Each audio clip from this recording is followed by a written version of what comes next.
Welcome to the Conscious Living Podcast, conversations to educate, empower, and enlighten our world. An uplifting and inspiring series of conversations and talks with your host, Jackie Woodside. We are educating minds, empowering lives, and enlightening souls to create a world where love prevails. In this engaging podcast, we deliver exciting, positive, transformative talks and teachings designed to elevate your life. Now, let's join our host, Jackie Woodside, for this week's session. Hi there. Welcome to the Conscious Living Podcast with Jackie Woodside, where we are here to educate, empower, and enlighten our world. I am so grateful to you for being one of the people on the planet that is so committed to awakening, to empowering your own life, to taking in education about what it means to live life consciously. And I'm grateful that you are one of the people that is committed to creating a world where love prevails. And I have with us today a fellow journeyer in that mission and that passion of ours, Dr. Bobby Pellant. Pellant or Pellant? You can say it either way. Either way. All right. Dr. Bobby Pellant, who is from Massachusetts with me.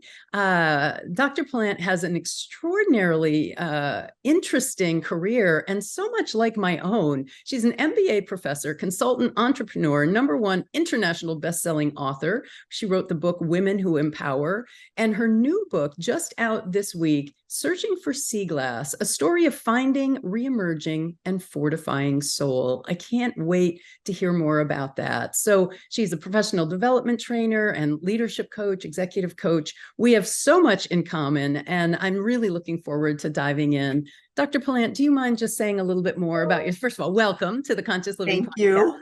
And do you mind hopping in and just saying a little bit more about yourself and your path, and then we'll dive in. So we've said it all from an ego point of view. All of my credentials are out there, but from a spiritual or embodied point of view, I just want to say I am a human being walking on this earth, step by step, like everybody else, just consciously trying to make their way to make the world a better place. And that's where I am. I'm really trying to be present moment and allow pathways and portals and everything to open for me in divine timing. And so everything that you said about me has been in the past. So let's see what we're going to talk about in the future right now. Yeah, right. In this present moment. Yeah, in this present moment. Isn't that a great definition, Bobby, for living life consciously? Yeah, it's been a journey. Believe me, based on all those credentials and everything great and those ego titles that you have talked about, I was on the hamster wheel of life, just always doing and grasping for the next letters behind my name, or grasping for the next thing that everybody thought that I needed, whether it would be a marriage, a family, a white picket fence, that Chanel bag that I had to have, those whatever we unconsciously grasp for to try to make us happy in the here and now. And then what's interesting is while we grasp for it, once we receive it and we've worked so hard for it, we celebrate it for a short amount of time, and then we're on to the next thing. Yeah. And so that is not true fulfillment. And it took me 50 some years of my life to say enough is enough. Yeah. What am I going to do in this moment? Yeah, I love that. There's some really good research out of Harvard, Dr. Tal Ben-Shahar, his book Happiness, that shows that people's process around attainment of the thing, in pursuit of the goal, that their happiness is actually greater in pursuit of meaningful goals than it is after they've achieved them. Exactly. There's this crescendo, and then you achieve the goal. And yes, there is that momentary, yes, I did it, followed very quickly by a dip in one sense of happiness, satisfaction, and fulfillment, which tells us that it's really not having the thing, the degree, the title, the book, the whatever, even the marriage, although of course a healthy marriage, happy marriage can have long-term sustained happiness. But anything that you pursue in life it is the pursuit of meaningful goals, not just unconscious goals, exactly like you said, that leads us to the most fulfilling and most happy life. And I'm curious, Bobby, from your perspective as a leadership trainer, an executive coach, you're dealing with people who are functioning at very high levels in academia and in corporations. Do you see that they're on this hamster wheel of life trying to just get the next thing so that they again feel satisfied? Yeah, I think growing up in the United States, that is our culture. Yeah. Our culture, we see it around us. We see it within our family. Maybe our grandparents didn't have that college education, so they're telling our parents that their grandchildren need to get it when it's not inherently what we want or on our path. Yeah. So we're trying to make others happy, or trying to publish papers, or trying to get accolades for one thing or another. And at somewhere during midlife, or even before, if you're really lucky, you stop and take a pause and say, there has to be more to this life on earth than that attainment. And you eloquently, talked about a Harvard study, and it's not coming to my mind right now, so I can't quote who it came from. Oh, it's a tough name. It's Dr. Tal Ben-Shahar from his book, Happier. Right, Happier. But there's also another study out there saying that people who are constantly doing and attaining and striving and in this linear process of, climbing that mountain to get to that summit or that peak achievement, that it is shown that it can be based on past trauma. Oh, interesting. Because what you're doing is you're not being, you're not feeling, you're not in the present moment awareness. And what you're trying to do is either repress or stuff down things that are coming up for you by ignoring them. And then you're just checking things off your list. And by not being able to breathe into present moment, and whatever's triggering us deep down inside from childhood, or for something that just happened, a divorce, for example, or somebody said something that, you were really hurt by, we just ignore it and trudge on. And that, therefore, those those triggers get stuck in ourselves. And so we just repeat the pattern of doing. And we never really transmute those feelings. We never voice those feelings. And that becomes an operating system that we don't know how to get out of. Wow. Which is their default system. Yeah, their default system. Exactly. It's our default system. Yeah, I talk about a default life and you were mentioning this before we, pressed record, that people just have this way of going through life, checking off the boxes. Well, I got my high school education, so now I'll go to college. I got my college education, so then I'll get married and, get my career going, and then I'll get married, and then I'll have the kids, and then I'll get divorced, and then I'll get married again, and, get the bigger house and the bigger boat. And yeah, but for what? If people don't know what they want to pursue and why, what's your big why? It's really easy to just live that default hamster wheel that you're talking about, all the way through to, great levels of success. I love, was it Tom Hanks or Jim Carrey? Jim Carrey said in a college address that I wish everyone could be rich and famous so that they would find out that is not the answer.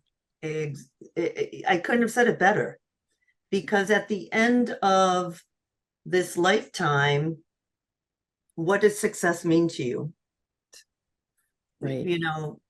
And it does, there is some substance or some research backed behind our ages and our demographics that success, changes and what it looks like for us in this journey. And I think maybe it came to me a little bit earlier than some. I'm not retired yet. And I'm just so pleased to be here and where I am on this journey in my pathway to share it with you and be talking about this on a conscious level. Because yes, we do have to go through certain peaks and valleys, as I talk about in the book, but then at what point, how many summits do I need to climb without this fulfillment of present moment or conscious living? So let's go there. Let's talk about the book, Searching for Sea Glass. It's just such a beautiful title. And as you shared before we got on, you're from Hingham, Massachusetts. And for those of you who don't know, Hingham is on the coast, the Atlantic coast of Massachusetts. So I can imagine there's some backstory to Searching for Sea Glass with you living in Hingham. But tell us a little bit of, first of all, about the backstory of the book, and then, you know, where that book will take people. Yeah, so just a quick synopsis. I grew up in a what I would think would be a upper middle class family. We went on vacations. We always had the best car.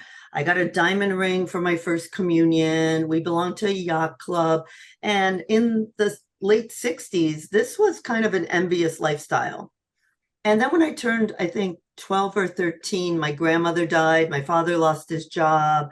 We pretty much lost everything. There was a flood in our house. Pictures were lost. And the family of 6, I have 3 younger brothers.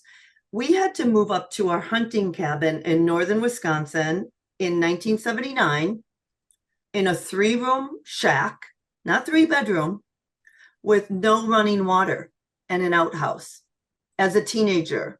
Wow. And so that was, you know, a deep dive for me. And I realized then that education was my way out. My brothers loved it because they could hunt and fish and snowmobile on the land. I was a city girl, so I did not like this. And it was embarrassing to me, and there was shame involved and all of the things, you know, because the 80s were when we were starting to get, everybody wanted things, and MTV and seeing all the celebrities out there. And so I started doing education.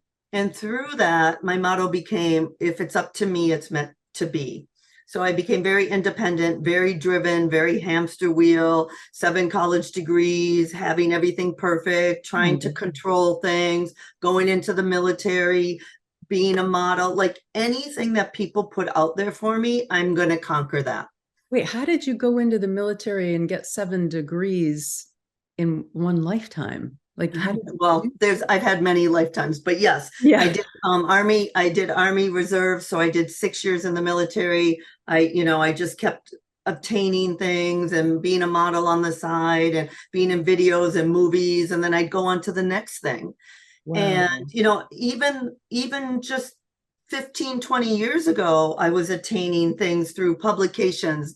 Searching for Sea Glass is my 6th book. So, and, TED Talks and academic papers and starting businesses and certification, we've lived this. Right. And I started writing this book as a half memoir because people say the same thing. You've done so much in your lifetime, you have to write a book about it.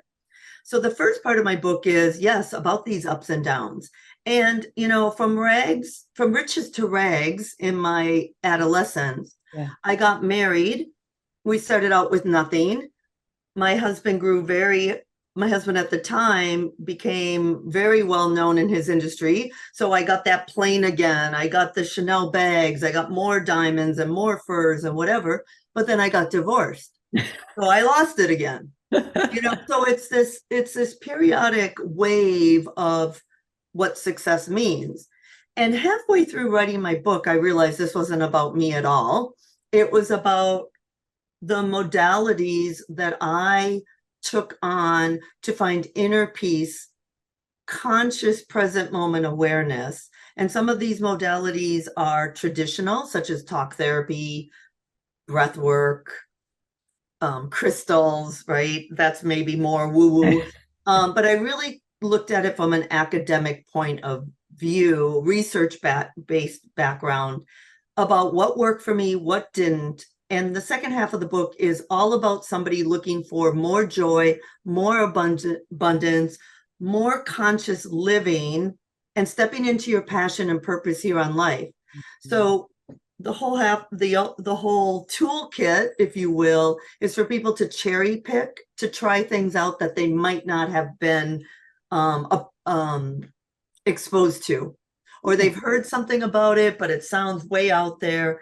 And I'm using my gifts and my credentials and my own experience to educate people about this.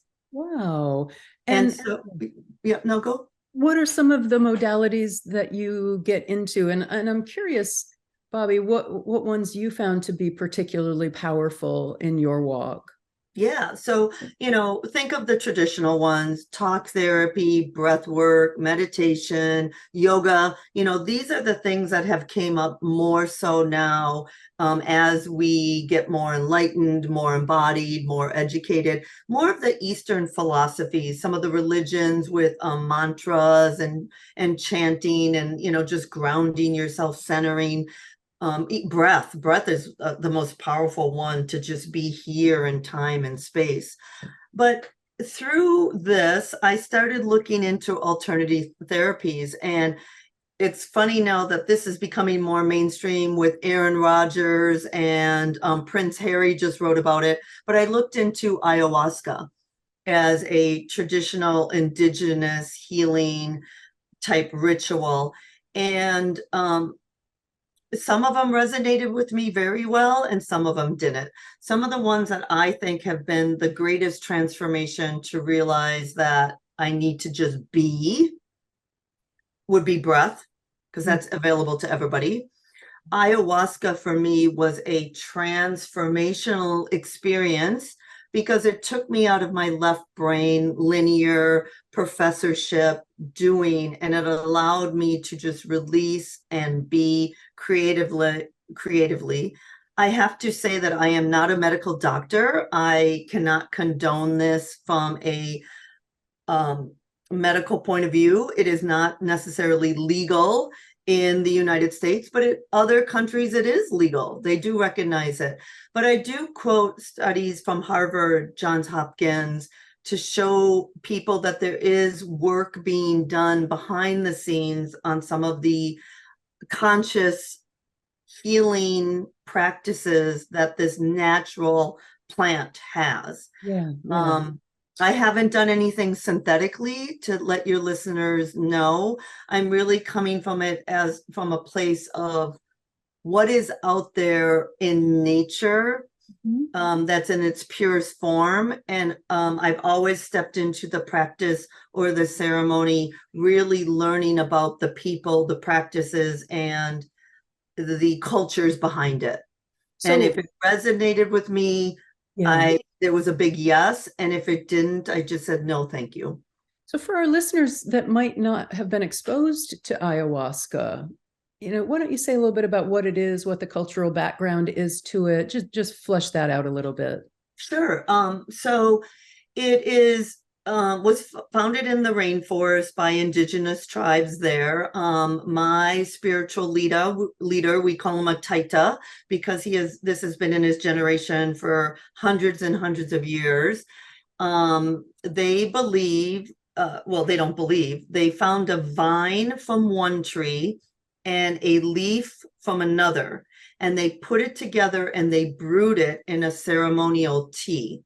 And through practice, they drink this tea. It has psychedelic properties.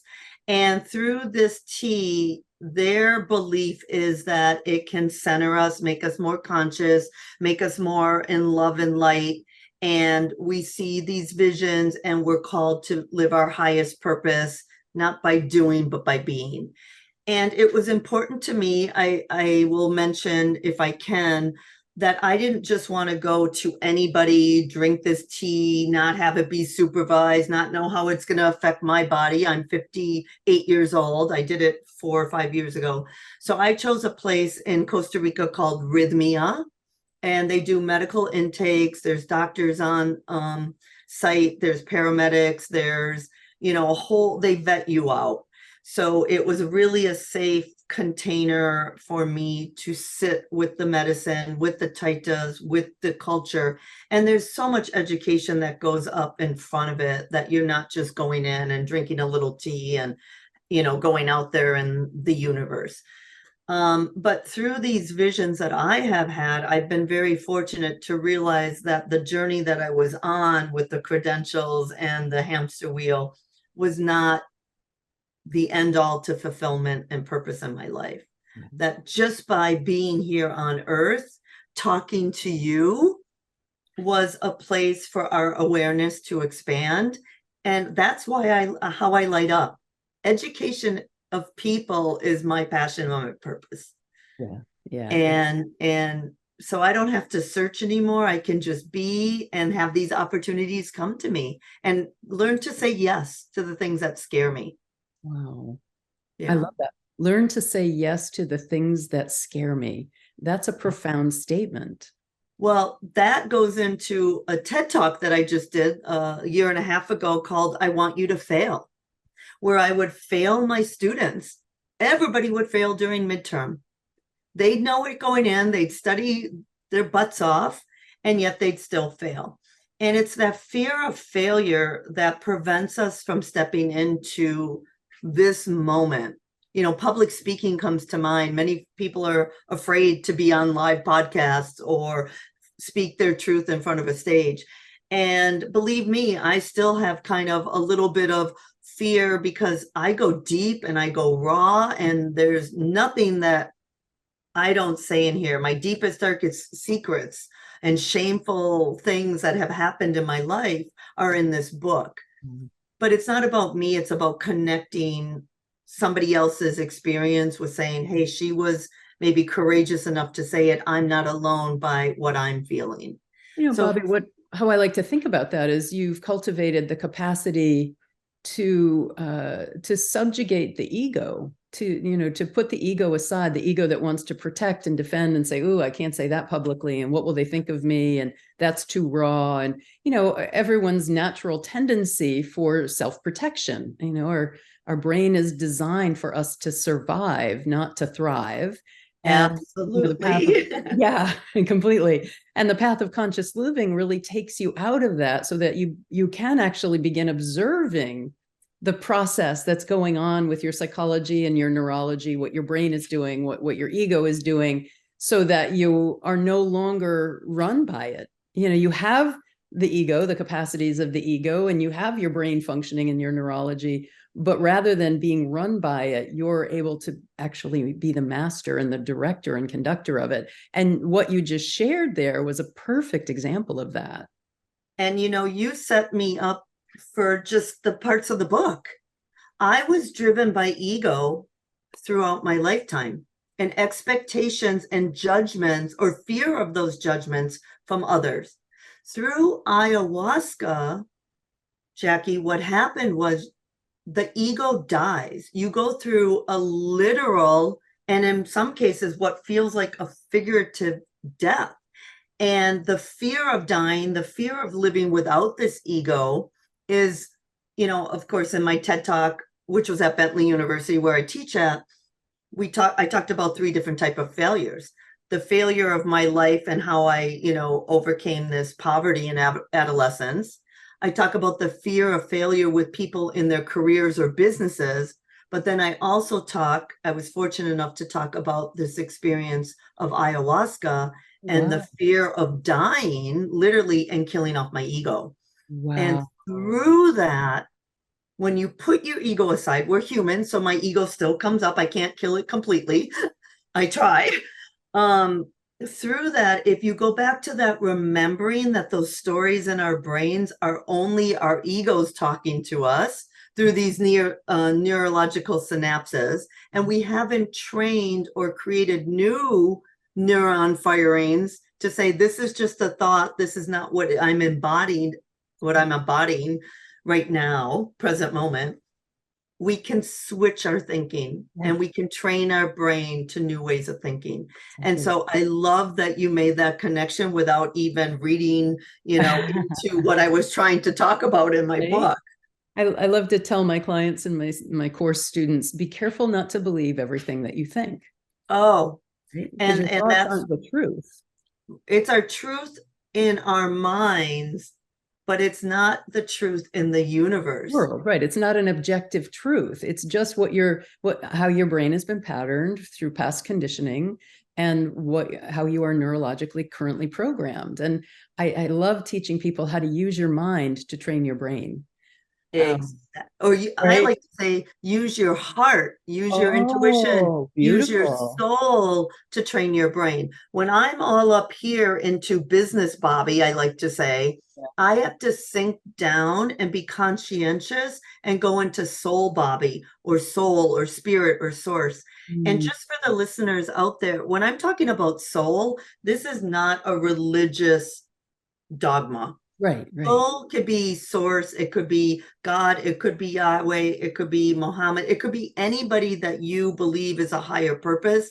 But really, for me, it is the 75 trillion cells that have made me up to put me right in front of you today, Jackie. Beautiful. I love that. There's so much wisdom in that. Yeah, it is not a dogmatic thing. I love the current time that we're living in at this emergence of the understanding of science and spirituality, that ancient philosophies and spiritual tenets across any religion, it's not about a religion, but ancient philosophies are now being proven to be scientific fact through the emergence of particularly the emergence of neuroscience today. And people Yeah, can learn to change their inner experience. yeah. And I've been fortunate enough to work personally with Deepak Chopra. He was a person near and dear to my heart. He still is, but I was working one-on-one with him many years ago. And he was, one of the people that got me into some of this Eastern philosophy. And then most recently, I'm sure your listeners and you have heard of this little book series called Chicken Soup for the Soul.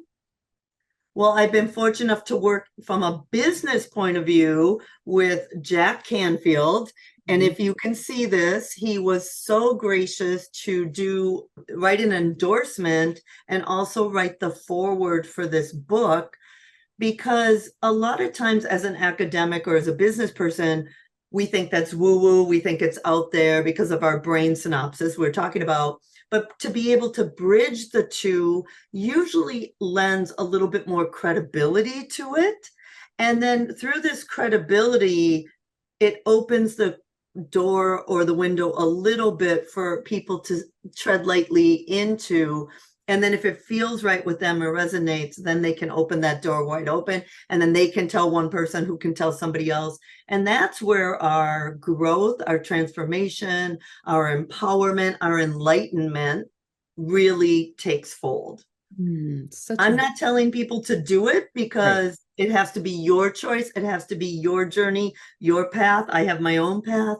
I'm just, maybe if you feel compelled to read more about it or hear more about it or whatever the case is, this book is going to fall into the hands of the people it needs to fall into, in divine timing, in Kairos timing, universal timing. Love that. I love that. Such a statement of faith. So this is an extraordinary conversation, Bobby. If people want to get in touch with you, continue this conversation, where's the best place for people to reach you? So they can go right to my website. Even though I do Dr. Bobby Pellant, my real name is Roberta, after my father, Robert. And so they can go to robertapellant.com. You can also get my book right on my website and or go to Amazon. I think I'm in 8 or 10 countries other than the US. It made #1 best-selling book in mental and spiritual healing in Sweden this past week. So I feel grateful that it's a testament to some of the things that I've talked about. There's a contact form on my website. You can find me on Facebook or LinkedIn, and I am here to serve whoever needs to talk to me. Beautiful. I love that. I could talk to you all day long. Thank you for your time with us today and for dropping so much wisdom and so many of your experiences. I just love it and look forward to keep collaborating with you.